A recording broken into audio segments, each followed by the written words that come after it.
দুই ভাগ করার পরে এবার যুবকরে উদ্দেশ্য করে বাদশা বলে, যুবকরে, দুইটা লোককে আমি তোর চোখের সামনে দুই ভাগ করছি, বাকি রেছো তুই। আমার দিলে চায় না, মনে চায় না, তোরে আমি দুই ভাগ করি, কারণ রাষ্ট্রীয় খরচে তোরে জাদুবিদ্যা শিখাইছি। যুবক, একবার শুধু বল আমার রব মানুষ, তাহলে আমি তোরে ছেড়ে দিব। যুবক কয়, যেই দুইজনটা আপনি মৃত্যুদণ্ড দিচ্ছেন এগুলো তো আমার কারণে, আমি যদি প্রকাশ না হইতাম তারাও প্রকাশ হতো না, তাহলে আর আমার সামনে আপনি মৃত্যুদণ্ড দিচ্ছেন, আমি কালেমা ছাইরা দিব, আপনি ভাবছেন কেন? বরং আপনি এর থেকে কঠিন কোনো শাস্তি থাকলে আমাকে দেন, রবের জন্য আমি প্রস্তুত। সুবহান। 16টা বছর ইসলামের জন্য, দিনের জন্য অসংখ্য উলামায়ে কেরাম নির্যাতন সহ্য করছে, জালেমদের কাছে মাথা নত করে নাই, ঠিক কিনা বলেন? অসংখ্য আলেম ঘরে থাকতে পারে নাই, বাচ্চাদের সাথে দেখা করতে পারে নাই, স্ত্রীর সাথে সাক্ষাৎ করতে পারে নাই, বছরের পর বছর তারা বাড়ি ছাইরা ঘর ছাইরা তারা চলছে। সূরা বুরুজ বলুন, কি সূরা নাজিল হইছে কোথায়? মক্কাতুল মুকাররমায়, 85 নম্বর সূরা। এই নাজিল হওয়ার পিছনে একটা প্রেক্ষাপট আছে। মূলত এই সূরাটা নাজিল হয়েছে নির্যাতিত মুসলমানদেরকে সান্ত্বনা দেওয়ার জন্য। বলুন, কেন নাজিল হয়েছে? নির্যাতিত মুসলমানদেরকে সান্ত্বনা দেওয়ার জন্য। তাহলে নির্যাতিত কারা ছিল? আপনারা জানেন রাসূলের জীবনীটাকে 3টা ভাগে ভাগ করা হয়, 40, 13, 10। 40 হলো কাবলান নবুয়ত, মানে নবুয়তের আগ মুহূর্ত যেটা ছিল, কোরআন নাজিলের আগ পর্যন্ত ছিল 40 বছর, যেটাকে আমরা বলি মিলাদুন নবী, মানে রাসূলের জন্ম। নবুয়তের পর 13 বছর মাক্কি জিন্দেগি, এই 13টা বছর নির্যাতন এক ছাটিয়া সহ্য করছে। বুঝতেছেন? আওয়াজ পর্যাপ্ত পরিমাণ হয়তো? 13 বছর এক ছাটিয়া মানে শুধু আমি নির্যাতন সহ্যই করলাম, কিন্তু আমি পাল্টা দিলাম না। একতরফা মায়ের কাছে কত বছর? 13 বছর। নির্যাতনের স্টিম রুলার চাপায়া দিছে সাহাবীদের উপরে। রাসূল নিজেও রক্তাক্ত হয়েছে 13 বছর। তো যেখানে যায় সাহাবায়ে কেরাম মায়ের খাইতেছে, রক্তাক্ত হইতেছে। একটা পর্যায়ে সাহাবায়ে কেরামরা আল্লাহ রাসূলের কাছে বলল, হুজুর আর কত, আর কত? আপনি আল্লাহর কাছে বলেন, আল্লাহ যেন আসমান থেকে আমাদেরকে সাহায্য করে। তো অনেক সাহাবীদেরকে আল্লাহর রাসূল সান্ত্বনা দিছে যে এই অবস্থায় যদি তোমরা শাহাদাত বরণ করো, আল্লাহর তৈরি জান্নাত তোমাদের জন্য ওয়াজিব। আসেনি সুবহানাল্লাহ? সাহাবায়ে কেরামদেরকে রাসূল সান্ত্বনা দিয়ে বললেন, তোমরা যেইভাবে নির্যাতন সহ্য করতেছো, আর এই হালতেই যদি তোমরা চলে যাও, শাহাদাত বরণ করো, আল্লাহর তৈরি জান্নাত ওয়াজিব হয়ে যাবে। কিন্তু সাহাবায়ে কেরাম নির্যাতনের পর নির্যাতনের স্টিম রুলার চাপাইতেছে। কোনো সাহাবীদেরকে গলার মধ্যে রশি লাগায় টানতেছে, কোনো সাহাবীদেরকে গরম তৈলের মধ্যে ছেড়ে দিতেছে, কোন সাহাবীদেরকে জ্বলন্ত কয়লার মধ্যে শুয়ায়া দেয়। মানে নির্যাতন কারে কয়? বর্বরের যুগের নির্যাতন।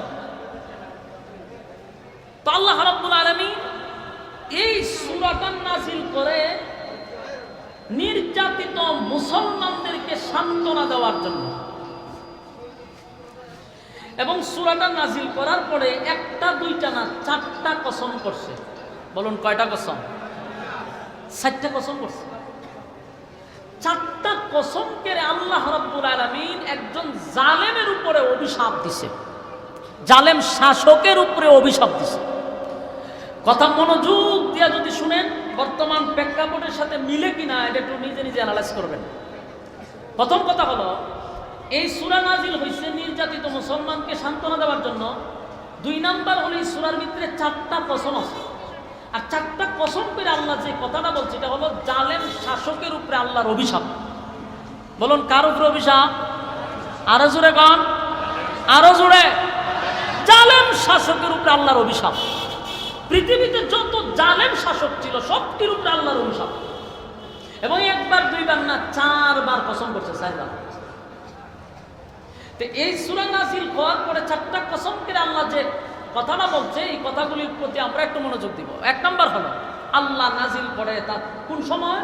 যখন সাহাবায়ে কেরাম নির্যাতিত, রাসূলের কাছে বলতেছে আল্লাহর কাছে বলুন আমাদেরকে যেন আল্লাহ আসমানি ফয়সালা করে। তখন আল্লাহ সূরা বুরুজ নাজিল করে।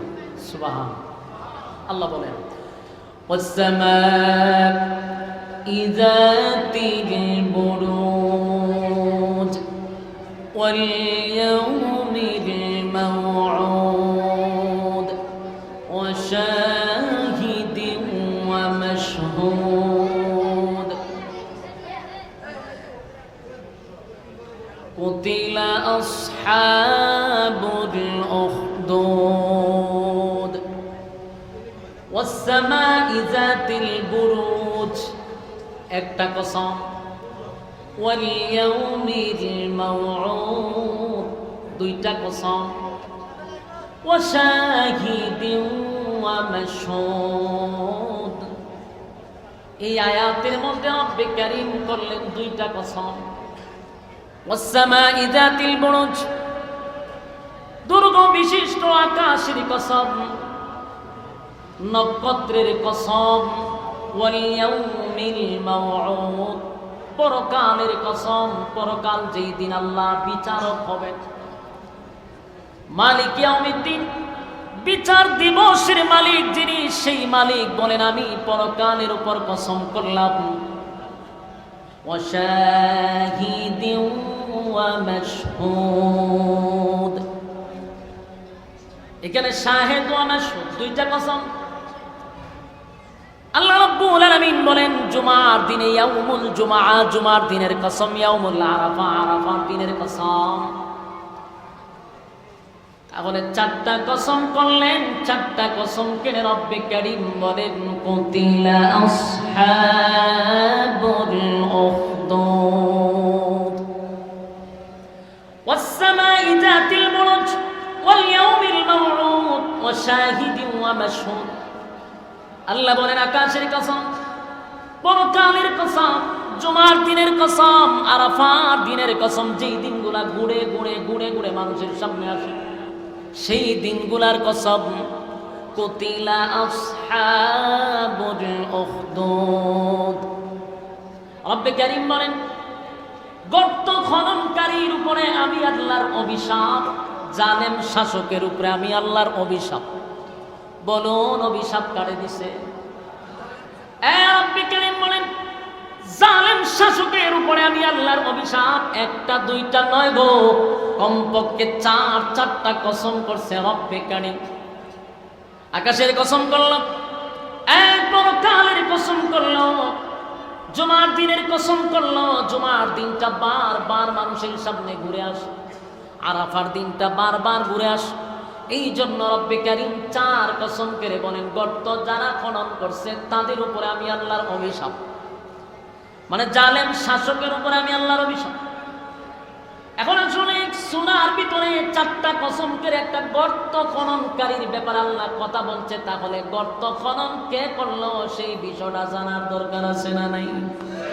এটা আস্তে আস্তে আপনারা যখন সামনে যাবেন আলোচনা ধারাবাহিকতায় আপনারা বুঝতে পারবেন যে গর্ত খনন কে করছে। এরপর আল্লাহ বলেন কুতিলা আসহাবুল উখদুদ গর্ত খননকারীর উপরে অভিশাপ। আন্নারি যাতিল ওয়াকুদ গর্তের ভিতরে ধাউ ধাউ করে আগুন জ্বলছিল। তাহলে নিশ্চয়ই আগুন কেউ লাগাইছে, কথা হয় না। গর্ত খনন করছে, আবার গর্তের ভিতরে কি করছে? দাউ দাউ করে আন্নারি যাতিল ওয়াকুদ দাউ দাউ করে আগুন জ্বলছিল। ইযহুম আলাইহা কুদ আল্লাহ রাব্বুল আলামিন বলেন তারা সেই গর্তের পাশে বসে সব দেখেছিল। তাহলে আগুনও ধরছে, আগুনের পাশে বসে কেউ দেখছে, কথা হয় না? হ্যাঁ, কথা বুঝেননি? আওয়াজ দিবেন। এখানে বলছে আন্নারি যাতিল ওয়াকুদ মানে গর্তের ভিতরে দাউ দাউ করে আগুন জ্বলছিল। ইযহুম আলাইহা কুদ গর্তের কিনারায় বসে তারা দেখেছিল।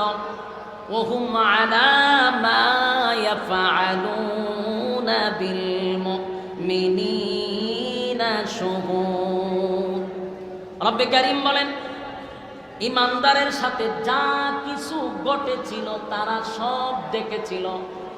কারা দেখেছিল? যারা গর্তের কিনারায় বসেছিল তারাই তো দেখছে। এরপরে রব্বি কারীম বলেন, وَمَا نَقَمُوا مِنْهُمْ إِلَّا أَن يُؤْمِنُوا بِاللَّهِ الْعَزِيزِ الْحَمِيدِ। ইমানদারের সাথে তাদের কোনো শত্রুতামি ছিল না। একটাই শত্রুতামিটা হলো তারা এক আল্লাহর উপরে ঈমান আনছে। এক আল্লাহর উপরে ঈমান আনার কারণে তাদেরকে এমনভাবে নির্যাতন করা হয়েছে যেটা ভয়াবহ নির্যাতন, যেই ঘটনাটা আল্লাহ সূরা বুরুজের ভিতরে ঢুকায় রাখছে।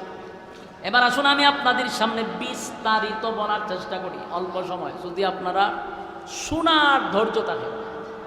ধৈর্য আছেন আপনারা? কথা যদি প্রথম থেকে না বুঝেন শেষে বুঝবেন না। এখানে কয়েকটা কথা। একটা হলো সূরা নাজিল হয়েছে নির্যাতিত মুসলমানকে সান্ত্বনা দেওয়ার জন্য। তাহলে সূরার ভিতরে কি আছে যেটা শুনাইয়া আল্লাহ সাহাবীদেরকে সান্ত্বনা দিবে? নিশ্চয়ই কোনো ঘটনা আছে। আবার এই সূরার ভিতরে 4টা কসম, 4 কসম করে আল্লাহ গর্ত খনন যে করছে তার উপর অভিশাপ দিতেছে। তাহলে গর্ত খননকারীদের আগে আমরা চিনা দরকার, কথা হয় না? গর্ত খননকারী হলো রাসূল সাল্লাল্লাহু আলাইহি সাল্লাম দুনিয়াতে আসার প্রায় 80 থেকে 90 বছর আগে। বলুন রাসূল দুনিয়াতে আসার কত বছর আগে? 80 থেকে 90 বছর আগে একটা জালেম শাসক ছিল। রাসূল দুনিয়াতে আসার বহু বছর আগে এই জালেম শাসক নিজেকে খুদা দাবি করত। নিজেরে কি বলতো? যে আমি খুদা। তারে যারা খুদা মানত না তাদেরকে কারণে অকারণে নির্যাতন করত, জুলুম করত, গুম করত, আয়নাঘরে বন্দী করে রাখত। প্রত্যেকটা পৃথিবীর যত জালেম শাসক আছে সবগুলার সিস্টেম এক। তাদের জুলুমের সিস্টেম কি? একটাই হলো তুই আমার দলে সাপোর্ট না করলেই তোর উপরে নির্যাতন। যেমন এই ইউসুফ জুনাওয়াজ, তার ভূমিকা ছিল আমার খুদা না মানলে আমি আয়নাঘরে বন্দী করে রাখবো। যত যেমন আরেকটা জালেম ছিল ফেরাউন, তারে খুদা না মানলেও সে মানুষকে হত্যা করত। নমরুদ, তারে খুদা না মানলেও মানুষকে হত্যা করত। যত স্বৈরাচার, যত জালেম শাসক, তাদের জুলুমের সিস্টেম এক। যেমন আমাদের বাংলাদেশে যে স্বৈরাচার দূর হইছে, এই স্বৈরাচারের ভূমিকা ছিল আওয়ামী লীগ করবি না তো তো আয়নাঘর, আওয়ামী লীগ না করলেই বিপদ। 16টা বছর পর্যন্ত এই দেশে কোনো বাক স্বাধীনতা ছিল না। আমরা কথা বলতে পারতাম না। এক বেচারা টিয়ারে জিগায় ময়না পাখিরে, যে রে ময়না পাখি তুই কথা কস না, তো জিগায় তুই সাইড দেওয়ালের ভিতরে বন্দি কেন? তারও যে কিছু ময়না আছে রায়া জিগাইতেছে যে আমরা মুক্ত বাতাসে উঠতেছি আর তুই সাইড দেওয়ালের ভিতরে বন্দি, কারণটা কি? তোরা কি কথা বলতে পারো? বলে না। তো আমি কথা বলতে পারি, আমি কথা বলতে পারি দেখি সাইড দেওয়ালে বন্দি। তোরা কথা বলতে পারস না, এই জন্য মুক্ত বাতাসে উড়াউড়ি করতেছস। ঠিক তেমনি ভাবে 16 বছর যারা কথা বলতে পারছে এরা মুক্ত বাতাসে উঠতে পারে নাই। যারা কথা বলতে পারছে তারা 4 দেওয়ালের ভিতরে বন্দী থাকছে। তাহলে এটা কি বাক স্বাধীনতা ছিল? আমাদের বাক স্বাধীনতা কেড়ে নেওয়া হয়েছে। ওয়াজ মাহফিল হক কথাটুকু আমরা বলতে পারছি না। এজন্য আমি প্রথমেই বলছি স্বাধীন দেশে স্বাধীনভাবে কথা বলবো ইনশাআল্লাহ।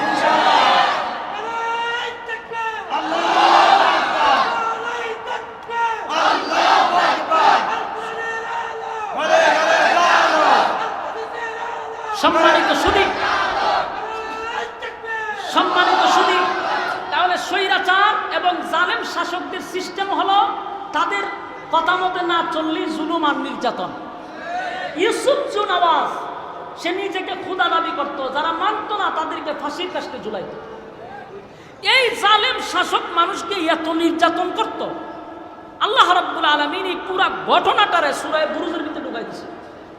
আর এই ঘটনাটা বইলা সাহাবায়ে কেরামদেরকে আল্লাহ সান্ত্বনা দিছে। আর সূরা বুরুজের ভিতরে একটা ঘটনা আছে, যে ঘটনাটা যদি সময় পাই সামনে আগাবো। এই ঘটনাটা বইলাই কিন্তু সাহাবীদেরকে সান্ত্বনা দিছে। এখন আসুন এই সূরা বুরুজের ভিতরে চারটা কসমের পরে আল্লাহ জালেম শাসকের উপরে আল্লাহ অভিশাপ দিচ্ছে। ওয়াসসামাই যাতিল বুরুজ, নক্ষত্রের কসম, ওয়াল ইয়াউমিল মাউউদ, পরকালের কসম, ওয়াল ইয়াউমিল মাউউদ ওয়া শাহিদিন ওয়া মাশহুদ, জুমার দিনের কসম, আরাফার কসম। চার কসমের পরে বলে কুতিলা আসহাবুল উখদুদ, গর্ত খননকারীর উপরে আমি আল্লাহর অভিশাপ। এখন গর্ত খনন করছে কেমনে? ঘটনাটা শুনে।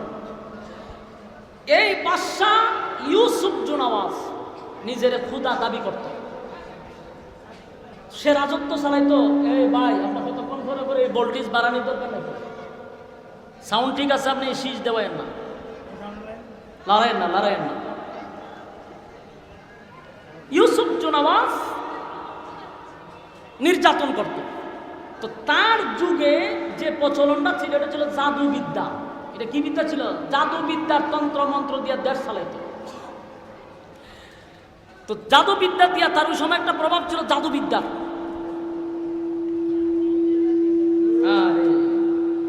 স্ক্রিন বেচা শুরু করে দিচ্ছে।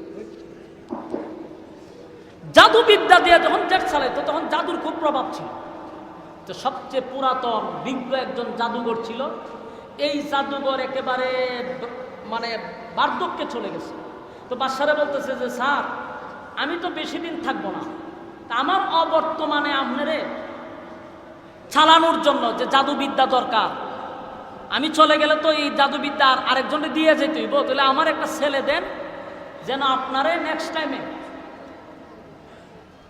কুপরামর্শ দিয়ে আপনারা রাষ্ট্র চালাইবার সহযোগিতা করে। তো বললো কেমন ছেলে লাগবে? বলে খুব মেধাবী দরকার এবং সুটাম দেহের অধিকারী দরকার। বাদশা সারা দেশ বাচ্চা একটা ছেলে বের করছে। এই ছেলেরে রাষ্ট্রীয়ভাবে জাদুবিদ্যা শিখাবে, ক্লাসে ভর্তি করে দিছে। এই ছেলে প্রতিদিন বাড়ির থেকে যায় গিয়া জাদুবিদ্যা শিখে। রাস্তার মধ্যে হঠাৎ করে একদিন তার চোখে পড়লো যে একটা জায়গাতে ওয়াজ মাহফিল হইতেছে। মনে করেন আমি ওয়াজ করতেছি, এই রাস্তা দিয়ে মানুষ যাইতেছে, একজন একটু দাঁড়াইছে, কি বলে একটু শুনি। ঠিক এই যুবকও একটু দাঁড়াইছে যে এখানে ওয়াজ কি চলে, আমি একটু শুনে লই। দেখে যে না মাশাআল্লাহ ওয়াজ তো সুন্দরই করে। তার প্রথম দিন বয়ান শুই না, ভালো লাগছে, চলে গেছে। দ্বিতীয় দিন আবার জাদুবিদ্যা শিখার জন্য যাবে, আবার দেখে ওয়াজ চলতেছে রাস্তায়, আবার এখানে দাঁড়াইয়া আবার কিছু সময় ওয়াজ শুনছে। এইভাবে প্রতিদিন একটু সময় করে ওয়াজ শুনে, শুনতে শুনতে তার ভিতরে হেদায়েত চলে আসছে। একটা সময় চিন্তা হলো যে ফাদরির বয়ান তো খুব সুন্দর, তখন সে বৈশা বৈশা বয়ান শোনা শুরু করলো। শুই না সে ভিতরে ভিতরে একটা জিনিস চিন্তা করলো যে এই পাদ্রির কথার সাথে বাদশার তো কোনো মিল নাই। কারণ ওই দেশের সব মানুষ ওই জালেমরে খুদা মানত। জালেমরে কি মানত? খুদা মানত। এরা জানতো যে খুদা বাদশা। তখন এই যে যুবক চিন্তা করলো যে সবাই দি বলে বাদশা খুদা, এই ফাদরিদি কয় খুদা আরেকজন আছে, এবং যে গুণাবলী বললো এগুলো তো একটা বাদশার মধ্যে নাই। বলতেছে তো এই গুণাগুণ একটা বাদশার মধ্যে কি নাই? নাই। পাদ্রির বক্তব্য শুই না তার কাছে ভালো লাগছে। এক পর্যায়ে সে পাদ্রির কাছে এসে বলল যে আপনি যে খুদার ওয়াজ করতেছেন, যে রবের পরিচয় দিতেছেন, আমার কাছে খুব যুক্তি লাগছে, ভালো লাগছে, আমি সেই রবের অনুসরণ করতে চাই। সুবহান। পাদ্রি যুবকরে কইল যে তুমি রাষ্ট্রীয়ভাবে জাদুবিদ্যা শিখো, তোমার সমস্ত খরচ বহন করে দেশের সরকার। আমি যদি তোমারে কালেমা পড়াই তাহলে এর ভয়াবহ পরিস্থিতি তো আমার উপর হবে। তবে তুমি যেহেতু ঈমান আনবা, আমি তোমারে কালেমা পড়াবো, কিন্তু আমার নামটা অন্তত তোকে আপাতত বইল না, বললে আমার দিনের কাজ করতে সমস্যা হয়ে যাবে, আমি আর কাজ চালাইতে পারবো না। যুবক কালেমা পড়ছে, কইরে ঈমান আনছে। সুবহান। এখন যুবকের ঈমানি জজবা এত বাড়ছে, জাদুবিদ্যাও শিখে ফাঁকে ফাঁকে দিনের কাজ করে। দিনের কাজ করা যখন শুরু করে দিল, একটা পর্যায়ে এই যুবকের ভিতরে এমন ঈমানি জজবা তৈরি হয়েছে যে যুবক অনেক অসুস্থ মানুষের শরীরে হাত বুলাইয়া দিলে, যার ফুক দিলে অসুস্থ মানুষ ভালো হয়ে যায়। সারা দেশ আস্তে আস্তে যুবকের পরিচিতি বাড়ছে। অনেকে মনে করতো যে জাদুবিদ্যা শিখছে তো রাষ্ট্রীয়ভাবে যুবকের জাদুবিদ্যার পাওয়ার অনেক বেশি, এই জন্য রূপ ভালো যাবে। আসলে কিন্তু রূপ ভালো হয় রবের নাম নিয়ে, সুবহানাল্লাহ। তো রাস্তার মধ্যে একদিন তাকাইয়া দেখে অনেক মানুষ এইভাবে জড়ো হয়ে আসে, কেউ সামনে যাইতে পারে না, কেউ পিছনে যাইতে পারে না। একটা ভয়ঙ্কর প্রাণী রাস্তার মাঝখানে দাঁড়ায় আছে। এখন যুবকও যাইতে পারতেছে না, মানুষ ভয়ে আতঙ্কে আছে। এই যুবক সিদ্ধান্ত নিল একটা পাথর নিয়ে যে আমি এই পাথরটা দিয়া এই ভয়ঙ্কর প্রাণীকে ঢিল দিব। যদি প্রাণীটা বাদশার নাম নিয়ে আমি ঢিল দিব, বাদশা যদি সঠিক খোদা হয় প্রাণীটা মারা যাবে। ঢিল মারছে, কিন্তু প্রাণীটা আর মরে না। বাদশাকে খোদা নেই, মরছে না। যুবক কয় এখন আমি যে রবের উপরে ঈমান আনছি, এই রবের নাম নিয়ে ঢিল মারলাম, সাথে সাথে প্রাণী মারা গেছে। এই দৃশ্যটা আশেপাশের যারা ছিল সবাই দেখছে। এখন দেখার পরে বলুন তো দেখি যুবকের কেরামতি বাড়ছে না কমছে? কথা হয় না দেখি হয়ে গেছে। আমরার দেশে যদি কেউ ফু দিয়া ডিম পাড়াইতে পারে তাহলে এর থেকে বড় ফির আর কেউ আসেনি। কথা হয় না দি? এলা যদি মাথার মধ্যে জ্বর থাকে কোনো অসুবিধা নাই, লাল শালু থাকলে অসুবিধা নাই, ল্যাংটা থাকলেও অসুবিধা নাই, কিন্তু ফু দিয়া ডিম পাঠাইছে সারা দেশ ফাটফাট হয়ে গেছে। মহিলারা যদি শুনতে পারে তো আরো সারছে, ফিরের কেরামতি বাড়ছে। আর এই যুবক অসংখ্য মানুষের সামনে ঢিল দিয়া বিশাল বড় একটা প্রাণীকে মারছে, ভয়ঙ্কর প্রাণীরে। কেরামতি বাড়ছে না কমছে? এখন মানুষের মধ্যে বলা বলি শুরু হয়েছে, এই যুবক সাধারণ কোনো যুবক না। গোটা দেশ, গ্রামে গঞ্জে শহরে বন্দরে যুবকের নাম ছড়ায়া পড়ল। এতগুলা মানুষের সামনে ভয়ঙ্কর একটা প্রাণীরে ছোট্ট একটা পাথর দিয়া ঢিল মাইরা মাইরা ফেলাইছে। যুবকের ভিতরে কোনো কিছু আছে, দলে দলে যুবকের কাছে যাওয়া শুরু করছে। কেউ কুষ্ঠরোগ নিয়ে যায়, কুষ্ঠরোগ নিয়ে যাওয়ার সাথে সাথে যুবক যখন মালিকের নাম বলে ফু দেয় ভালো হয়ে যায়। কেরামতি আরো বাড়তেছে। এই পরিস্থিতিতে হইতে হইতে এটা পার্লামেন্ট পর্যন্ত চলে গেছে। তো পার্লামেন্টের একজন মন্ত্রী চোখে অন্ধ ছিল, কিছু দেখতো না। এই মন্ত্রী যখন শুনছে যে এই যুবকের কাছে গেলে চোখও ভালো হয়, এই মন্ত্রী একটা বাস্কের ভিতরে স্বর্ণ রূপা টাকা পয়সা সব বইরা যুবকের কাছে লয়ে গেছে। গিয়া গায়ে যুবক সব টাকা পয়সা স্বর্ণ সব তোমার, বিনিময়ে চোখ ভালো করে দাও। বলুন তো দেখি চোখ ভালো করার ক্ষমতা যুবকের আছে? চোখ ভালো করে কে? এবার যুবক বলেন, মন্ত্রী ভুল ধারণা নিয়া তুমি আমার কাছে আসছ, ভুল ধারণা নিয়ে আসছ। এই ধারণা নিয়ে যদি আসা থাকো এটা তোমার ভুল। চোখ ভালো করার ক্ষমতা আমার নাই। না আছে? মাইকটা আছে, যন্ত্রণা দিতেছে, এটা তো ওয়াশ করুন কেমন? একবার কমে, একবার বাড়ে, একবার আওয়াজ করে, একটা লিমিটে রাখেন না ভাই। প্রথম সাউন্ডটা ঠিক আছিল তো, প্রথম সাউন্ডটা দেন। এবার দেখেন মন্ত্রী আসছে, যুবক কি বলে যে চোখ ভালো করার ক্ষমতা আমার নাই।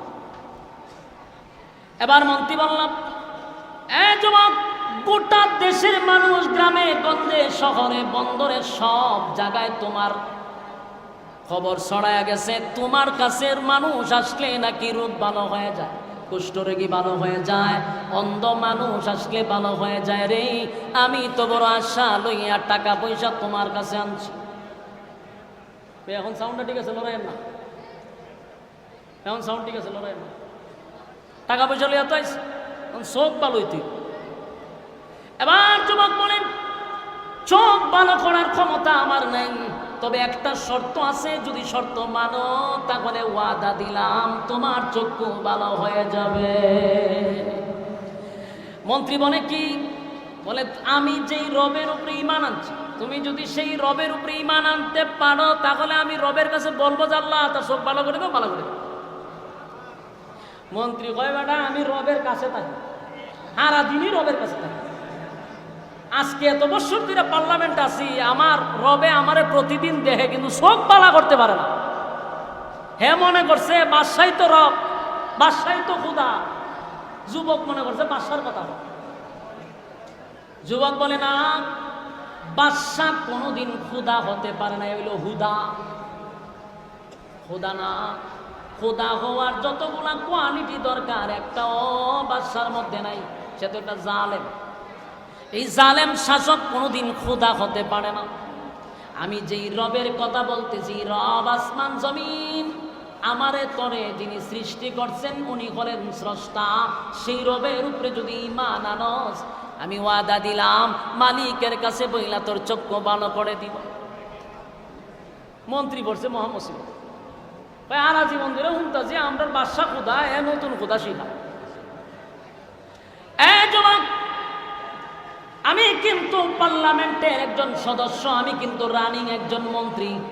কার সামনে দাঁড়াইয়া কি বলতেছ বুঝতেছ বলে বুঝে শুনে কইতেছ।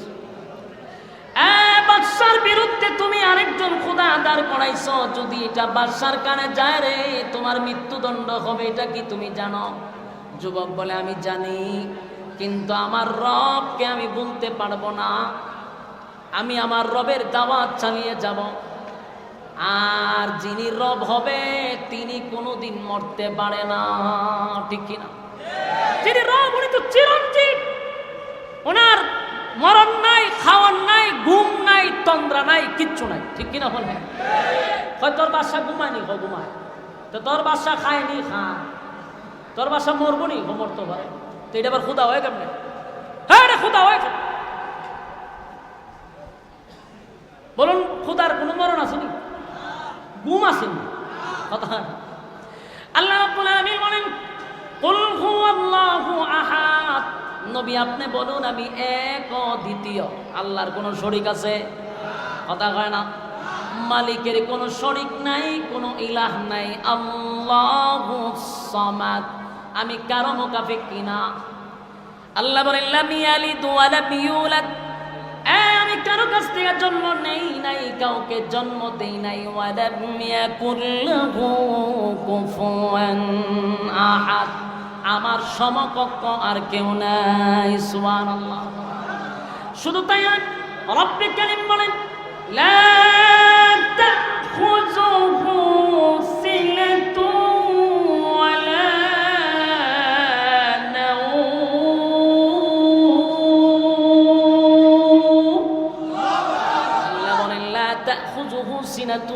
নাওম, আমি আল্লাহর ঘুমও নাই, আমি আল্লাহর তন্দ্রাও নাই। বাদশার ঘুম আছে গো, বাদশার কিন্তু ঘুম আছে, বাদশার কিন্তু তন্দ্রা আছে। আমি যেই খোদার উপরে ঈমান আনছি, আমার খোদার ঘুমও নাই, তন্দ্রাও নাই। আমার খোদার কোনো শরীক নাই, আমার খোদার কোনো ইলাহ নাই। আমার খোদা কারো কাছ থেকে জন্ম নেয় নাই, আমার খোদা কাউকে জন্ম দেয় নাই। সুতরাং সেই রবের উপরে যদি ঈমান আনো, আমি আমার রবের কাছে বলে তোর চক্ষু ভালো করে দিব। এবার মন্ত্রী চিন্তায় পড়ে গেল, জীবনটা বড় বাদশার সামনে থাকলাম, আমার বাদশা তো আমার চক্ষু ভালো করে দিতে পারলো না। এবার যদি চক্ষুটা ভালো হয়ে যায়, তাহলে সেই রবের উপরে ঈমান আনতে আমার সমস্যা কোথায়? সুবহানাল্লাহ। এবার মন্ত্রী বলল ঠিক আছে, কালেমা পড়লাম। কালেমা পড়ার পরে এবার যুবক দোয়া করল, রব্বে কারীম মন্ত্রী হইয়া আপনার উপরে ঈমান আনছে, মালিক তার চক্ষুটা আপনি ভালো করে দেন। সাথে সাথে মন্ত্রীর চক্ষু ভালো হয়ে গেছে। সুবহানাল্লাহ।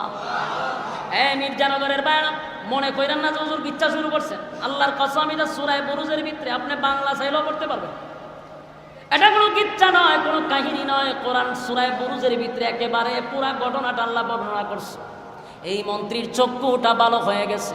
এবার মন্ত্রী ছায়া দেখে পৃথিবী এত সুন্দর। সুবহানাল্লাহ। যেই লোকটা জীবনে পৃথিবী দেখে নাই, হঠাৎ করে যদি পৃথিবী দেখে তার কাছে কেমন আশ্চর্য লাগবে, কত আনন্দিত। যুবক ভাই, যারা অন্ধ, যাদের চক্ষু নাই গো, যাদের চক্ষু নাই, যাদের চক্ষু নাই, এই পৃথিবী কেমন তারা বলতে পারে না।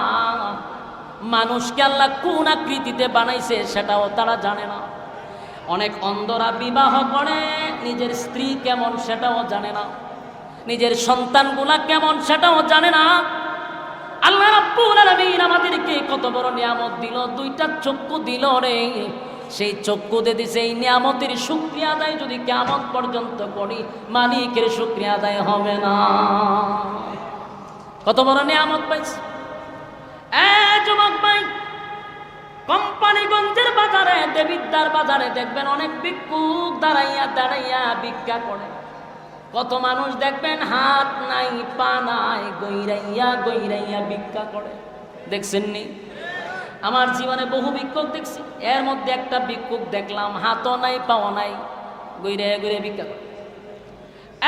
তাদের দিকে তাকাইয়া শুধু 10টা টাকা দিয়াই আমরা চলে যাই না, মাঝে মধ্যে তাদের দিকে তাকাইয়া মালিকের দরবারে শুকরিয়া আদায় করবেন। আল্লাহ, আমারে আপনি 2টা হাত দিছেন, আমারে 2টা পা দিছেন, 2টা চক্ষু দিছেন, আমার কত দাম আর কত সম্মান। যাদের চক্ষু নাই গো, যাদের হাত নাই, যাদের পা নাই, বলুন তো দেখি সমাজে তাদের কোনো দাম আছে? কথা হয় না? সমাজে তাদের কোনো দাম নাই। যার হাত নাই, যার পা নাই, তারে লইয়া কেউ হোস্টেলে গিয়া কফি খায় না, তারে লইয়া কেউ সেলফি তুলে না। আমার আল্লাহ 2টা হাত দিল, 2টা পা দিল, মানুষ আমারে লইয়া সেলফি তুলে, আমারে কফি খাওয়ায়, আমার একটা চেয়ার দেয় বসার জন্য, আমার 2টা পা আছে, হাত আছে। মাঝে মধ্যে ভিক্ষুকের দিকে তাকাইয়া টাকা দিয়া চলে আসবেন না, অনুরোধ করলাম তাদের দিকে তাকাইয়া মালিকের দরবার শুকরিয়া আদায় করবেন আর বলবেন, আল্লাহ এত বড় নিয়ামত পাওয়ার পরেও আমি আল্লাহ তোমার গোলামি করি না, আমার মতো অকৃতজ্ঞ পৃথিবীর জমিনে নেই। যার চক্ষু নাই সে বুঝে। আপনারা মির্জানগরের কোনো অন্ধ আছে না? আগে চক্ষু ছিল, এখন নাই, আসিল না? আমি চিনি তো। এই লোকটা আগে দেখতো, এখন দেখে না, এর জিগান কেমন লাগে? তার প্রতিটা মুহূর্ত তার কাছে এখন এটা একটা কিয়ামতের মতো। তার প্রতিটা মুহূর্ত কত কষ্টের, আগে দুনিয়া দেখছে, এখন দেখে না, কত কষ্ট। এই জন্য চোখ বড় নিয়ামত। মন্ত্রী চিন্তা করলো, এত বড় নিয়ামত আমি পাইলাম, পৃথিবী এত সুন্দর আমি কোনোদিন দেখি নাই, মানুষ কেমন সেটাও তো দেখি নাই। মন্ত্রী পাগল হয়ে গেছে। এবার মন্ত্রী আনন্দে বারে বারে রবকে ডাকতেছে, রব জীবনটা বর ইউসুফ জুনাওয়াজ জালেম শাসকরে আমি রব বলে ডেকে আসছি, কোনোদিন আমার চক্ষু ভালো করতে পারে নাই, আর আমার রবকে শুধু একবার ডাকলাম, একবার ডাকলাম, আমার রব আমার চক্ষু ফিরাইয়া দিছে। এই মন্ত্রীর ভিতরে ইমানি জজবা এত বেড়ে গেছে, এত বেড়ে গেছে। এবার মন্ত্রীর তখন চোখ ফিরা পেয়েছে। যারা অন্ধ এরা যদি হঠাৎ করে চোখে দেখে, বুঝেননি হে কি জাগাতকারী থাকবো? সাউন্ড আবার লড়াইছেন, হালকাই কুড়াখেন। যদি হঠাৎ করে কেউ চোখে দেখে, বুঝেননি জাগাত খারাপ থাকবো না? হ্যাঁ, দেখবেন এটা ঠেলা দেয়, এটা ডাক্কা মারে, এটারে গুতা মারে, এটা ঠেলা মারে, কারণ এত নতুন চোখে দেখছে। এই মন্ত্রী যখন চোখে দেখছে পার্লামেন্টে যাওয়ার পরে, এত মানুষ আগে দেখছে না, হঠাৎ করে মানুষ দেখছে। অন মানুষকে গিয়ে টিপা দেয়, চিমটি দেয়, খামসা মারে, ঠেলা মারে। মানুষ বৌমা এটা কি? এত ভদ্র নম্র একজন মন্ত্রী এখন যে আমরা গুতাগুতি করে ঘটনা কিতা, মানে এত নতুন করে মানুষ দেখছে। কারণ এত আগে বাদশারে দেখছে না, শুধু তো তার অধীনে চলছে। বাদশার দিকে বালা করে তাকাই দিচ্ছে। বাদশা পার্লামেন্টে এসে চিন্তা হলো, ঘটনা কিরে মন্ত্রী এত গুতাগুতি করে গা, হেরে ডাক্কা মারে, হেরে টেলা মারে, আমার দিকে এইভাবে তাকাই দিচ্ছে, ঘটনা কিতা? জিগায় কিরে চোখে দেখোস নাকি? বলে হ দেখি তো। সবাই তো শুনে আশ্চর্য হয়েছে, সারা জীবন অন্ধ, জন্ম অন্ধ, হে হয় আমি সব দেখি। এটা আশ্চর্য না? কথা বলেন না? আপনার কাছে আশ্চর্য লাগে না? যত এমপি মন্ত্রী আছেন এরা তো অবাক হয়ে গেছে যে এই কি কর, জন্ম অন্ধ লোকে বাদশার দিকে তাকাই দিয়েছে, মানুষকে গুতা মারে, ঠেলা মারে। বাদশার জিগায় হঠাৎ করে তুই চোখ দেখেছ, ঘটনা কি? বলে আমার রব আমার চোখ ফিরাই দিছে। বাদশা তো খুব খুশি। বাদশা কয়, বেড়া তো তুই আগে কইবি না? আগে করলে আমি রাষ্ট্রীয়ভাবে একটা আয়োজন করতাম, তোরে বিশাল একটা স্টেজে তুলতাম, আর তুই আমার নামটা ঘোষণা করতি আমি তোর চোখ বালা করে দিছি। বাদশা তো বলছে, কোথা তো আমিও তেদি কর, রবে বালা রব তো আমি। মন্ত্রী কয়, রে কোন অ্যাঙ্গেলে তুই খুদা খ, তোর কোন অ্যাঙ্গেলে খুদা মনে হয়? বাদশা কয়, চোখের সাথে সাথে তোর মাথাও খারাপ হয়েছে। বলে মাথা পুরা ঠিক আছে, চোখ ভালো হয়েছে। তুই যে এতদিন বন্ডামি করছস, এতদিন যে ফাইজলামিটা করছস জনগণের সাথে, এখন তো আমার সব তোর বন্ডামির মুকুট ফাঁস হয়ে গেছে। কথা হয় না? দিক অতিভক্তি, কথা হয় না? কতদিন খালি শুনছি 70 রক্ত তাহাজ্জুদ পড়ছে, ও মামা খালি তাহাজ্জুদ তাহাজ্জুদ। এরপরে তসবিহ, ঘুম থেকে উঠতে আগে নামাজের মশলা কোথায় আগে তুফায়, এরপরে উনি তসবিহ কোথায় আগে ঘুম থেকে তুফায়। যখন বাসার ভিতরে আমলা করছে তখন মদের বোতল ভাইরে, মদের বোতল। বাস্তব না বাস্তব? তো জাতির সামনে বন্ডামি যে করছে এটা তো ফাঁস হয়ে গেছে গা। সারাটা জীবন একচাটিয়া মানুষের উপরে জুলুম আর নির্যাতন করে মানুষের সামনে বক্তব্য দিছে তাহাজ্জুদ গুজারি। মাগমা তার সাথে যতটা ছিল এরাও কয় কমপক্ষে 70 রাকাত। 70 রাকাত বলে চিন্তা করেন। আমার জীবনে 32 বছর হয়ে গেছে আমার, কোনোদিন একসাথে 70 রাত পড়ছে আমার মনে হয় না। তারাবিন রমজান ছাড়া মনে হয় 40 রাকাতের উপরে আমরা পড়ছি কিনা সন্দেহ আসেনি? সন্দেহ আছে? আপনারা ফির সব, আমি কইতাম না, আমি অত বড় ফির হইছি না। কিন্তু 70 রাকাত কেমনে করে রাজনীতির মাঝখানে আমারও সন্দেহ লাগতো। তখন বলছি অত বালা বালা না, অত বালা। ওই যে ইউসুফ জুনাবাস সারা জীবন খুদা খুদা দাবি করছে, এখন যখন মন্ত্রীর চোখ খুলছে, মন্ত্রী করে সারাটা জীবন ফাজলামিটা করছে, মানুষের সামনে কইছে তুই রব, তুই যে ভণ্ড, এটা আজকে প্রমাণ হয়ে গেছে। সারা জীবন তোর কাছে থাকলে আমার চোখ ভালো করছ না, একবার শুধু আমার রব রে ডাক দিছি তো আমার চোখ ভালো হয়ে গেছে। গোর ভাস হয়েছে নি কথা হয় না দি কি মায়া খান্নাটা খান দে। যেখানে দেখবেন বেশি ভক্তি বুঝবেন এর লক্ষণ বেশি ভালো না। বেশি সুফি করি এখানেও কিন্তু সমস্যা আছে। কথা বল না দি, আগে তো কইতাছি না, এখন কইতাম না। আপনার দেবীর ডাক থানাটার ভিতরে একটা ঘটনা, একটা লোক আছে দেখবেন তসবিটা এই কারণে পড়তো সুবহানাল্লাহ সুবহানাল্লাহ হারাটা দিন। ওরে বাবা রে বাবা, আমি তো থাকতে গেছি 4-5 বছর, তসবিটা তুই ফখরের একটা পড়স না, সুবহানাল্লাহ সুবহানাল্লাহ সুবহানাল্লাহ। তখন কইতাম যে অত বালা বালা না, লক্ষণ খারাপ। আমি একটি গেছি তার দোকান, আমার আবার খুব মহব্বত করে, মহব্বত করতে গেলে আমার আবার সবাই মহব্বত করে। তা আমি গেছি একদিন দোকান, যে কোনো একটা কারণে গেছি, গিয়া দিয়ে 2 জন মানুষ আমার আগে গিয়া খারাপ। তা আমারও হুজুর আনেছে একটা বোন, আমি এর সাথে একটু কথা বলি, এরা লয়ে গেছে ভিতরে। তুই কথা কইতেছে, আমি বলেছি সামনে, কতক্ষণ পরে দিয়ে দুনুটারে এমন দমকানি শুরু করছে, দমকাইতে দোকান থেকে বেরিয়ে দিচ্ছে। তা আমার ভিতরে ঢুকছে ডর, আমি তো সব না যে মারাত্মক গরম, আমারে কোন কথা কয়। তা আমি বললাম তো চেয়ারম্যান সাহেব আমি যাই গা, সালামাল কি দিয়ে আমি যাই গা। না আপনি বোন চা খাইয়া যান, আমি আর খাইতাম না। আমি কোনো রমিয়াতে গেছি, গিয়া আমি যখন বাজারে গেছি, ফান বাজারে গিয়ে দেখি ওই 2 লোক যেটারে গড়তে বাইর করছি, তেরা দেখে ওই গান কিতা ঘটনা, কিতা ও ঘটনা কিচ্ছু না। আমি না আমার এখানে খটকা লাগছে, গেলেন সুন্দরভাবে, আইবার সময় আপনারা জারু দিয়ে বাইরে বাই করে দিল, ঘটনাটা কিতা হজুরি তা নই না লাভ নাই। আমি না আমার হুনার দরকার আছে, আপনি কি উনার লোক? আরে না, আমি তো একই প্রতীকের প্রতীক, আপনি যে রাস্তায় না আমি রাস্তায় আসতেছি। পরে হজুর একটা বিশাল লয়ে গেছিলাম, তা আমরা কইছি এটা দিম কি হ্যাঁ বেটা এটা কেড়ে কইছি, এই কারণে আমরা দৌড়াই দিছি। দাবি করছে আরো 2টা। আমি সব বানাতে তসবি কোন সময় করে, এই সময় দেখছি আমি ইতি করে। এইটারে বলা হয় অতি ভক্তি সুরের লক্ষণ। বেশি ফিরাগি যখন দেখবেন হঠাৎ করে শুরু করেছে, বুঝবেন যে এটা বর্ণ নাম্বার 1। নেক্সট সুরতে মানুষকে ধোঁকা দিতে চায়, এমন বহু নেক্সট সুরতে ধোঁকা বাংলার জমিনে দেওয়া হয়েছে, এই দিন আর নাই এখন।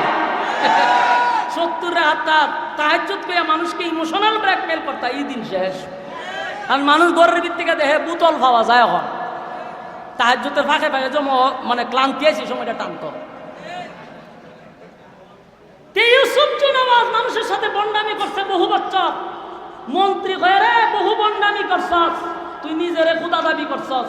তখন আমি রবের নাম কইছি, তুই আমার চোখ বালা করে দিছ, তুই কোন অ্যাঙ্গেলে খুদা এটা আমার এখন।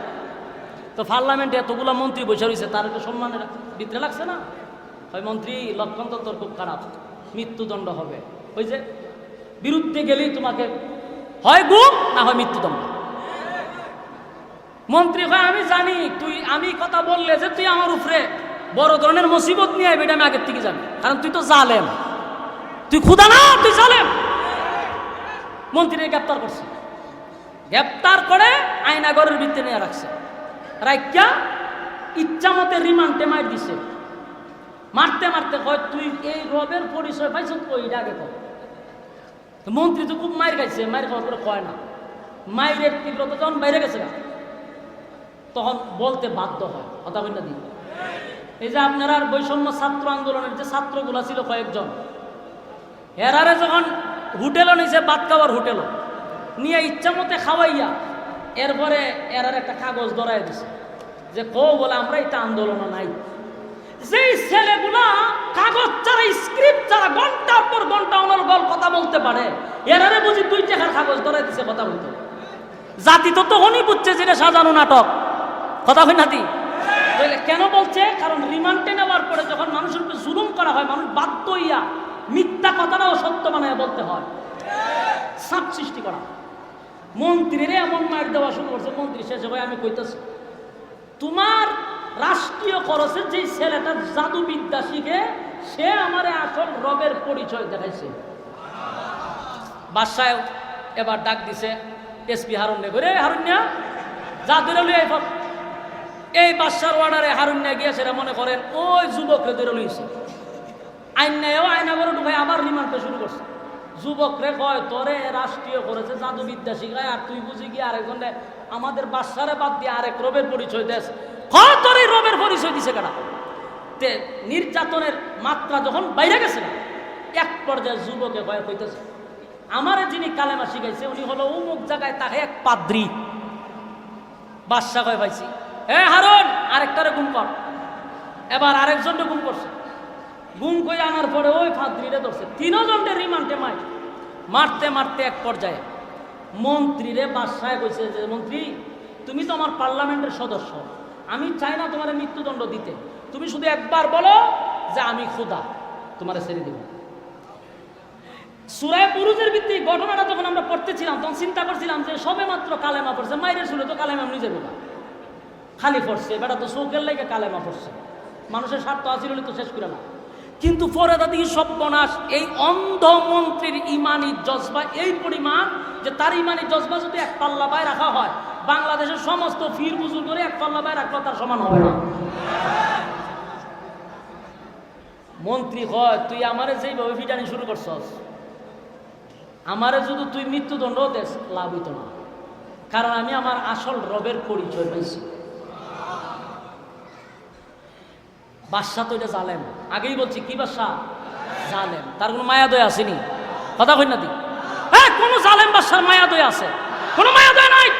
ফাঁসির কাস্টের আসামিকে রাতের বেলায় জবাই করা হয়, কারণ এই জালেমের কোনো মায়া দয়া থাকতে পারে না। একজন ফাঁসির আসামিকে, নির্দোষ মানুষটাকে ফাঁসির কথা বলে গভীর রাত থেকে তাকে জবাই করা হয়। এটা প্রত্যেক জালেম শাসকের ভিতরে আল্লাহ কোনো মায়া দয়া দেয় নাই। এরা জালেম, এর ভিতরে কোনো মায়া দেয় নাই। শেষ পর্যন্ত এই বাদশা বলল যে কালেমা পড়বি না, বলে না, বলে এরা মৃত্যুদণ্ড দেয়। মন্ত্রী হয় আমি প্রস্তুত, সুবহান। এখন করছে কি দেখেন, এই যুবককে দাঁড় করাইছে, আবার এইদিকে দাঁড় করাইছে ওই ফাদ্রিরে। এই 2 জনের সামনে তারে দাঁড় করাইয়া করাত, চিনেন নি করাত? গাছ দেখাড়ে এই করাত রাখছে মাথা। চিন্তা করেন, আমি চিন্তা করি করাতটা যদি আমার মাথাত রাখে আমার ইমান থাকবে না, আমি চিন্তা থাকছি। আপনারা তো ইমানদার বেশি শক্ত, আপনারা থাকতে পারে না, আমি নিজে ভয় পাইতেছি। করাতটা যদি মাথার দেয়, যদি ওইভাবে সিরুম থাকবো না ইমান। আমরা 5 টাকার কাছে ইমান বিক্রি হয়। বাস্তব না বাস্তব? নির্বাচন হলে বোঝা যায় আপনার ইমান কত প্রকার ও কি কি। কথা বল না দি? লাঙ্গল মার্কা গিয়া হয় বুট কারে দিবে, আপনারই দিব। হ্যাঁ, আনারস মার্কা জিগায় বুট কারে দিবে, আপনারই দিব। হ্যাঁ, একতারা মার্কা হিরো আলমের জিগায় বুট কারে দিবে, আপনারই দিব। তো বুট কয়টা? হ্যাঁ, দিব কয়জন রে? এর ইমান আসেনি। তা আমাদের তো এই আজকের অবস্থা। এবার মন্ত্রীরে খরাত মাথাত রেখে কয়, এ যুবক দেখছ নি? দেখতেছি। মন্ত্রীরা আবার সুযোগ দিছে। মন্ত্রী কয় আমি চোখ মুজার আছি, কোনো অসুবিধা নাই, তুই আমার খাটতে থাক, কিন্তু কালেমা ছাড়বো না। শেষে এই মন্ত্রীরে করাত দিয়া 2 ভাগ করছে। বাবা যায় চিন্তা করতেছেন বিষয়টা? করাত দিয়া 2 ভাগ করছে। যুবক ভাই, কথাগুলি দিলের কান লাগায় শুনেন। সাধারণ কথা না, যেমন শুনতেছি বিষয়টা এতটা সহজ না। একটা জীবন্ত মানুষকে করাত দিয়া 2 ভাগ করা হয়। আমাদের সামনে যদি এমনটা হইতো আমরা ইমান কতটুক থাকতো আল্লাহ ভালো জানে। তবে আল্লাহর কাছে দোয়া করেন, মালিক আমাদের ইমান বড় দুর্বল, এমন পরীক্ষায় আমাদেরকে ফালাইয়েন না। এবার মন্ত্রীর 2 ভাগ করার পরে যুবক আর পাদ্রী দাঁড়ায় আছে। এবার মন্ত্রী বলে, যুবক এখনো ভালো আছে। মন্ত্রীরে শেষ করছে, পাদ্রীরে ধরছে। পাদ্রীরে ধইরা আবার তারে বললো, পাদ্রী এখনো ভালো আছে, কালেমা ছাইরা দে। বলে না। এবার পাদ্রীরে ও মাথার মধ্যে করাত রাইকা 2 ভাগ করে ফেলছে জালেম শাসকে। যুবক 2 ভাগ করার পরে এবার যুবকরে উদ্দেশ্য করে বাদশা বলে, যুবকরে 2টা লোককে আমি তোর চোখের সামনে 2 ভাগ করছি, বাকি রয়েছে তুই। আমার দিলে চায় না, মনে চায় না, তোরে আমি 2 ভাগ করি, কারণ রাষ্ট্রীয় খরচে তোরে জাদুবিদ্যা শিখাইছি। যুবক একবার শুধু বল আমার রব মানুষ, তাহলে আমি তোরে ছেড়ে দিব। যুবক কয়, যেই 2 জনটা আপনি মৃত্যুদণ্ড দিচ্ছেন এগুলো তো আমার কারণে, আমি যদি প্রকাশ না হইতাম তারাও প্রকাশ হতো না, তাহলে আর আমার সামনে আপনি মৃত্যুদণ্ড দিচ্ছেন, আমি কালেমা ছাইরা দিব, আপনি ভাবছেন কেন? বরং আপনি এর থেকে কঠিন কোনো শাস্তি থাকলে আমাকে দেন, রবের জন্য আমি প্রস্তুত। সুবহানাল্লাহ। 16টা বছর ইসলামের জন্য, দ্বীনের জন্য অসংখ্য উলামায়ে কেরাম নির্যাতন সহ্য করছে, জালেমদের কাছে মাথা নত করে নাই। ঠিক কিনা বলেন? অসংখ্য আলেম ঘরে থাকতে পারে নাই, বাচ্চাদের সাথে দেখা করতে পারে নাই, স্ত্রীর সাথে সাক্ষাৎ করতে পারে নাই। বছরের পর বছর তারা বাড়ি ছাইরা ঘর ছাইরা তারা চলছে। এই নির্যাতনের জুলুম একের পর এক চালায়া গেছে। ঘর বাড়ি ছাইরা অনেক লোক দূর দূরান্ত গিয়ে বাস করছে। এরপরে কি মাথা নত করছেনি? মাথা নত করে নাই। কারণ ইমানি পাওয়ার এটা বড় মারাত্মক, ইমানি পাওয়ার মারাত্মক। শেষ পর্যন্ত যুবক কয়, এর থেকে কোনো কঠিন শাস্তি থাকলে আমার দে। এবার বাদশা কয়, বুঝছি এমনই তো না, তোর এর থেকে কঠিন শাস্তি দিব। এবার বাদশা সেনাবাহিনীর অর্ডার দিল, তার মুখ বাইদা, হাত বাইদা তার সাগরের মাঝখানে নিক্ষেপ করো, মাছে খাইয়া লইব, কেউ হইতে পারতো না। এবার যুবকের হাত পা বাঁধছে, বাইদা সাগরের মাঝখানে নিয়ে গেছে। কিন্তু যুবক কি করছে? আল্লাহর কাছে দোয়া করছে, আল্লাহ বাদশারে আমার কিছু খেলা দেখানি দরকার, আপনি আমারে বাঁচায় রাখেন, এরারে ধ্বংস করেন। যুবকের দোয়া কবুল। সেনাবাহিনী সব পানির তলে, ঝড় তুফানে সব শেষ। যুবক নদীর পারে আইসা বাদশার কাছে আবার যাওয়া শুরু করছে। গিয়া বাদশার সামনে গিয়ে দাঁড়াইছে। দাঁড়ায় কয়, বাদশা কি খবর? বাদশা কয়, ঘটনা কি? আমার বাহিনী কই? বলে, বাহিনী সব সাগরের ভারো শেষ। তুই আইলি কেমন? আমার রব আমারে বাঁচাইছে। বাদশা তো আতঙ্কে, ঘটনা কি রে? বাহিনী প্রশিক্ষণ প্রাপ্ত বাহিনী পাঠাইলে হেরা মারা যায়, হে জীবিত আমার জিগায় বালানি। বাদশা কয়, এখন করুন হ্যাঁ, আরো কিছু বাহিনীরে ডাক দিছে, হারুইনা মারুইনা সব সহ। এরপরে সবটি দেখাই না, কয় হেরে এক কাজ কর, উঁচু পাহাড়ের উপরে দাঁড় করাইবি, আর মানুষ তারে দেখবে, তারে কিভাবে শাস্তি দিতেছে। ওই পাথরের মধ্যে ফেলাই দিবি, মারা যাবে, সবাই দেখিয়া ভয় পাইবে। যুবকরা আবার হাত পা বাঁধছে, বাইদা ওই পাহাড়ের উঁচু টিলাত নিছে, নিয়ে ধাক্কা দিয়ে ফালাইবে। যুবক, আল্লাহ আপনি আমার একটু বাঁচান, হেরারে ধ্বংস করেন, বাদশারে কিছু খেলা দেয়নি দরকার। সাথে সাথে ঝড় তুফান আইসা ওই বাহিনী সব শেষ। যুবক আবার বাদশার সামনে আইসা জিগায়, বাদশা কি খবর? বাদশায় তো অবাক হয়ে গেছে, ঘটনা কি? কিরে আমার বাহিনী কই? বাহিনী সব শেষ। বাদশা আবার চিন্তা করেছে যে এইভাবে যদি বাহিনী পাঠায়, সে তো মরে না, মরে তো আমার বাহিনী, দেশ তো বাহিনী শূন্য হয়ে যাবো। এবার বাদশায় গিয়া, ভাই তুই যা শুরু করছস, দেশের বাহিনী থাকতো না, তুই থাকবে। এখন আমারে তোরে কিভাবে আমি হত্যা করব? যুবক কয়, আমারে হত্যা করা কি তোর বেশি দরকার? বলে হ। বলে কারণটা কি? বলে কারণ হলো তুই যদি বেঁচে থাকস, তাহলে ক্ষুধা দাবি করতে পারবো না, দেশের মানুষ আমার বন্ডামি প্রকাশ পাইয়া লাইব, তাই আমি চাই না তোরা রাখতে। কতক্ষণ ঠিক? এই জালেম শাসক এই যুবককে রাখতে চায় না। প্রত্যেকটা জালেম শাসক যখন দেখে যারা ইসলামের পক্ষে কথা বলে, আল্লাহর দ্বীনের কথা বলে, তাদেরকে বিভিন্ন সময় দেখছেন না, ফাজাইলে আমল মসজিদও পড়ে, ইনি সামনে রেখে জঙ্গি জঙ্গি। এই নাটক যে মানুষ কত দেখা দেখছে, এই নাটক আর চলে না। ফাজাইলে আমল মসজিদে মুরব্বীরা পড়ে, এটা কোনো ক্লাসের কোনো কিতাবও না। ইডি সামনে তুলে ছবি তুললে হয় জঙ্গি কিতাব পাওয়া গেছে, যেই ভার্সিটির ছেলেটার মুখে দাঁড়ি এটারই জঙ্গি। কারণ এই ছাত্রগুলা যদি আস্তে আস্তে দিন শিখে তাহলে নেক্সট জেনারেশন এই জালেমকে আর মানবে না, এটা বুঝতে পারছো? যুবক কয় ঠিক আছে, আমার যেহেতু তুই মারতেই চাস তাহলে তুই নিজে নিজে মারতে পারবি না, আমার সিস্টেমে আমি যেভাবে বলবো ওইভাবে যদি মারতে পারস তাহলে আমি মরব। বাদশা হয় যেমনে কইবি এমনি শুনতে রাজি, কিন্তু তোরে মারণ লাগবো। এবার যুবক বলল যে ঠিক আছে, তোর দেশের যত জনগণ আছে সবাই এক জায়গায় জমা করবি, আমার একটা উঁচা জায়গায় দাঁড় করাবি, একটা তীর লইয়া আমার রবের নাম নিয়ে তীরটা মারবি, আমি মারা যাবো। কিন্তু শর্ত হইল দশের একটা জনগণ যেন গড় না থাকে। বাদশা কই বাইরে যাবে বা ফারি ঠাই নইলে আনমান। সব জনগণ এক জায়গায় জমা করছে, যুবকরে একটা উঁচু জায়গায় দাঁড় করাইছে। দাঁড় করানোর পরে যুবক রে জুড়ে কইস আমার রবের নামটা। এবার তীর হাতে নিয়া রবের নাম নিয়া যখন দূরে তীর মারছে বুকের মধ্যে, যুবক তো মারা গেছে। উপস্থিত ছিল কত? দেশের সব জনগণ। বলুন তো দেখি শেষ না? কিন্তু শেষ হয়েছে না, ঘটনা খালি শুরু হয়েছে। কিন্তু আপনার সময় নাই এই ঘটনা শেষ করার মতো, আমারই সময়ও নাই। কতক্ষণ করে আজান করবো, তা আমি কেমনে শেষ করবো? যুবকরে মারছে, ঘটনা তো শেষ হওয়ার কথা, কিন্তু না, ঘটনা খালি শুরু হয়েছে। এবার দেশের সমস্ত জনগণ বলা বলি করতে লাগলো, ঘটনা কিরে এত চেষ্টা করলো বাদশা যুবকটারে মারার জন্য, মারতে পারলো না। দেশের সমস্ত বাহিনী দিয়ে চেষ্টা করলো, মারতে পারলো না। সাধারণ একজন রবের নাম বলার সাথে সাথে যুবক মারা গেল। এই রবটাকে, যেই রবের উপরে যুবক ঈমান আনছে, আমরা সবাই এই রবের উপরে ঈমান আনলাম। সুবহান। একটা জবান বন্ধ রাখবেন, আল্লাহু আকবার। আর জোরে বলেন আল্লাহু আকবার। আর জোরে বলেন আল্লাহু আকবার। মারছে কয়জন?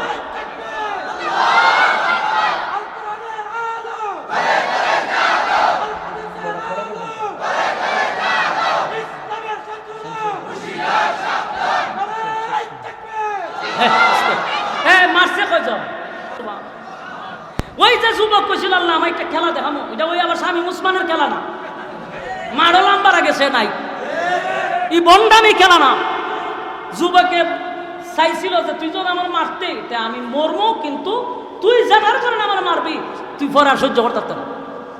দেশের সব জনগণ এক বাক্যে বলল যে এই যুবকের রবি হলো আমাদের আসল রব, আমরা তার উপরে ঈমান আনলাম। মারছে তিনজন কালেমা পড়ার পরও এর সহ্য হয়েছে না, চান্দি গরম। আর যখন দেশের সব মানুষ কালেমা পড়ছে, বুঝেননি আর চান্দির চুল আছে না, কথা হয় না, দি চান্দির চুল নাই। এখন তো পড়ছে মহামুসিবত। সারা জীবন খালি মাঝে মাঝে দেখেন না, কোনো কিছু হইলে খালি রাজাকার বলছে। যখন ছাত্ররা রাজাকার বলছে, এক রাজাকারে তোরে দিল্লি ভাড়াইয়া দিছে। এই দিন নয়, আরো দিন আছে। এটা প্রায় মাহফিল আমরা কইতাম, ইঙ্গিতে কইতাম যে রে এই দিন না, আরো দিন আছে। কোনো কিচ্ছু কইলে হয়তো রাজাকার। তো এখন এমন জায়গা রাজাকার কইস, সব রাজাকার মিল্লা দিল্লি ভাড়াই দিছে। ঠিক নি? এখন বাদশায় তো তিনজনে দমাইতে চাইছিল, কিন্তু দেশের সব কালেমা বইরা লইছে। এখন বাদশার পুরা চান্দি গলা। এখন বাদশা কয় রে কালেমা পড়ার কারণে তিনজনকে হত্যা করছি, তোদেরকেও ধ্বংস করবো, এখনো ভালো আছে, আবার আমার রব বল। দেশের মানুষ কয় তুই যে বাটপার, এটা বুঝে লাইছি। আগে বুঝলাম না, যুবক মারার পরে বুঝছি। কিন্তু আমি আগেই বলছি, এই জালেম কি জালেম? এই জালেম সাধারণ জালেম না, এটা ভয়ঙ্কর জালেম। যেই জালেমের ব্যাপারে আল্লাহ সূরা বুরুজ নাযিল করছে, বিষয়টা বুঝতেছেন তো? এই জালেম তো সাধারণ জালেম। এ চিন্তা করছে দেশের সব কালেমা করছে, বলে হ আমি সব মেরালাম। কথা কি বুঝতেছেন? চিন্তা করে ক্ষমতায় টিকে থাকার জন্য দেশের সব জনগণ যদি মারতে চাইতো, সব মেরা লইলে। সময় পাইলে কয়েক লক্ষ মারা সিদ্ধান্ত নিছিল, কয়েক লক্ষ মারা। তারপরে গতি ঠিকায় রাখার চেষ্টা করছে। কারণ জালেমরা কোন সময় গতি ছাড়তে চায় না, কারণ এরা জানে যদি গতি ছাড়ি ফায়ের নিচে মারি নাই। এই জন্য চাইছিল থাকতো, কিন্তু সেনাবাহিনী যখন পোল্টি মারছে তখন দিয়ে আর সুযোগ নাই। নাইলে চাইছিল, অর্ডার দিছিল যে মারতে থাক, খালি ফাঁকির মতো মারতে থাক, আমি তো দেশ চালাইতেছি না, আমার বাপের প্রতিশোধ নিতে হয়েছে। ঠিক নেই? এখন পারছে না। এই বাদশাও হয় আমি দেশের সব মারলাম, কিন্তু ক্ষমতা ছাড়তাম না। এরপরে বাদশা কিভাবে মারবে? বিশাল এরিয়া নিয়ে একটা গর্ত করছে। পাইছেননি গর্ত? কথা মনে বুঝেন নাই? কুতিলা আসহাবুল উখদুদ। আল্লাহ রাব্বুল আলামিন একটা দুইটা নয় চারটা কসম করছে, ওয়াস-সামাই যাতিল বুরুজ ওয়াল ইয়াউমিল মাউউদ ওয়া শাহিদিন ওয়া মাশহুদ। চার কসম করে বলেন কুতিলা আসহাবুল উখদুদ, গর্ত খননকারীর উপরে আমি আল্লাহর অভিশাপ। বলুন তো গর্ত আসছেনি? এই হলো গর্তের কাহিনী। এই জালেম বাদশা বিশাল এরিয়া লইয়া একটা গর্ত খনন করছে। গর্ত খনন করিয়া অর্ডার দিছে, গর্তের মধ্যে আগুন ধরায়া দাও, গর্তের মধ্যে আগুন ধরায়া দাও। এবার বলুন তো দেখি আগুন পাইছেন? আন্নারি যাতিল ওয়াকুদ, গর্তের ভিতরে দাউ দাউ করে আগুন জ্বলছিল। ইয়াদ আসেনি? হ্যাঁ, কথা কই না, আমি কই কি আর আমার এরা কই। ওই জন্য বলছি প্রথম ভূমিকা মনোযোগ দিয়ে শোনা দরকার। প্রথম বলছিলাম না যে গর্তের ভিতরে আগুন ধরাইছে। আন্নারি যাতিল ওয়াকুদ, গর্তের ভিতরে দাউ দাউ করে আগুন জ্বলতেছিল। বাদশার অর্ডার, গর্তে আগুন ধরায় দাও। গর্তে আগুন ধরায় দিছে। এরপরে গর্তের ভিতরে দাউ দাউ করে আগুন জ্বলতেছিল। আন্নারি যাতিল ওয়াকুদ, গর্তের ভিতরে দাউ দাউ করে আগুন জ্বলছিল। বাদশার অর্ডার হলো, যারা আমার রব মানবে না সবাই রে আগুনের মধ্যে নিক্ষেপ করো। আমার প্রয়োজনে দেশের সব জনগণকে আগুনে জ্বালাইয়া আমি হত্যা করব, তারপরও গদি ছাড়ব না। এবার আগুন ধরাইয়া দিল। মানুষগুলাকে দইরা দইরা দইরা দইরা আগুনের মধ্যে নিক্ষেপ করতে লাগলো। মানুষ ইমানের সাথে মুস্কি হাসি দিয়ে আগুনের নিক্ষেপ হইতেছিল। আর আল্লাহ রাব্বুল আলামিন বলেন, আন্নারি যাতিল ওয়াকুদ ইযহুম আলাইহা কুউদ, গর্তের কিনারায় বসে বসে কিছু মানুষ এই দৃশ্যগুলা দেখতেছিল। কি দেখতেছিল? মুমিনদেরকে যখন আগুনের মধ্যে নিক্ষেপ করে তারা গর্তের ভিতর সামনে বৈশা মদ্যপান করতেছিল আর হাসি তামসা করতেছিল। একের পর এক একের পর এক সব মানুষগুলাকে দইরা যখন আগুনের মধ্যে নিক্ষেপ করতে লাগলো, সব মানুষকে যখন আগুনে পোড়ায়া দিল, হঠাৎ করে বাদশা তাকায়া দেখে একটা মহিলা দুধের একটা বাচ্চা লইয়া চোখের পানিগুলা ছেড়ে দিয়া কান্দে আর আগুনের দিকে তাকায় আছে। বাদশা চিন্তা করলো, দেশের সব জনগণকে আগুন দিয়া জ্বালায়া দিলাম রে, একটা মহিলা বুঝি আমার পক্ষে আছে, একটা মহিলা বুঝি আমারে রব মানতে পারবে। এবার বাদশা দৌড়াইয়া মহিলার কাছে গিয়া বলে, এ মহিলা, বুঝতে পারছি তোমার ভিতরে মায়া লাগছে গো, আগুনের মধ্যে জাপ দিতে তোমার ভয় লাগে, আমার রব মানার জন্য সিদ্ধান্ত নিছ। তোমার দুধের বাচ্চাটা লইয়া কেমনে গো তুমি আগুনে জাপ দিবা? আমি তোমাকে আগুনে জ্বালাবো না, শুধুমাত্র একবার আমার রব বলে স্বীকার করো, ওয়াদা দিলাম আমি তোমার আগুনে নিক্ষেপ করব না। এই মুহূর্তে দুধের বাচ্চাটা ছিল মায়ের কোলে। আল্লাহ রাব্বুল আলামিন দুধের বাচ্চার জবান খুলে দিছে, চিৎকার দিয়া কোন সুবহান। যুবক ভাই আমার, দুধের বাচ্চা চিৎকার দিয়া বলে, মা গো, ও মা, সাবধান সাবধান, জালেম শাসকের কথা শুনবা না। এতগুলা মানুষ ইমান লইয়া আগুনের ভিতরে জাপ দিছে গো মা, আমার চিন্তা করা লাগবে না, ওয়াদা দিলাম গো মা, আমি আমার চক্ষু দিয়া দেখতেছি আগুনে পড়তে দেরি, আল্লাহর তরি জান্নাতে যাইতে দেরি নাই। এই একটা জবান বন্ধ রাখবেন না, জোরে কোন আল্লাহু আকবার। আর জোরে কোন আল্লাহু আকবার। ইমানের আওয়াজ দিয়ে বলেন আল্লাহু আকবার। এই মহিলা তাকায়া দেখে দুধের বাচ্চা কথা বলতে পারে না। এই বাচ্চা মার সঙ্গে অনর্গল কথা বলতেছিল। মা তাকায় আছে বাচ্চার দিকে, এত ছোট বাচ্চা কেন রে কথা বলে, বোঝার বাকি নাই। শিশু বাচ্চা বলে, মা গো, আমারে আগুনে আগে ফালায়া দাও, আমি আগে জান্নাতে যেতে চাই। মা বাচ্চার কথা শুই না আগুনের মধ্যে বাচ্চাটাকে ফালায়া দিল। বাচ্চা আগুনের ভিতরে পড়ে, মাকে বলে, মা দেরি করার সুযোগ নাই, দেরি করার সুযোগ নাই। এবার মহিলাটাও জালেম বাদশার সামনে আগুনে লাফ দিয়া পড়ে গেছে, জুড়ে কোন সুবহান। আন্নারি যাতিল ওয়াকুদ, গর্তের ভিতরে দাও দাও দাও দাও করে আগুন জ্বলছিল। ইযহুম আলাইহা কুউদ, গর্তের কিনারায় বসে বসে কিছু বেঈমানরা আনন্দ উল্লাস করতেছিল, মদ্যপান করতেছিল। মুমিন নারী পুরুষ তাদেরকে আগুনে জ্বালানো হয়, আর কিছু বেঈমানগুলি বৈশা বৈশা টিটকারি মস্কারি করে। এই যুবক ভাইরা, উলামায়ে কেরামদেরকে যখন ফাঁসির কাস্টে ঝুলানো হয়, উলামায়ে কেরামদের যখন গুম আর হত্যা করা হয়, তখন তাদের চামচাগুলি আনন্দ মিছিল করছে, মিষ্টি বিতরণ করছে।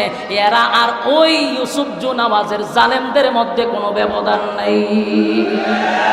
আল্লাহ বলেন আন্নারি জাতিল ওয়াকুদ ইযহুম আলাইহা কুউদ ওয়া হুম আলা মা ইয়াফআলুনা বিল মুমিনিনা শুহুদ।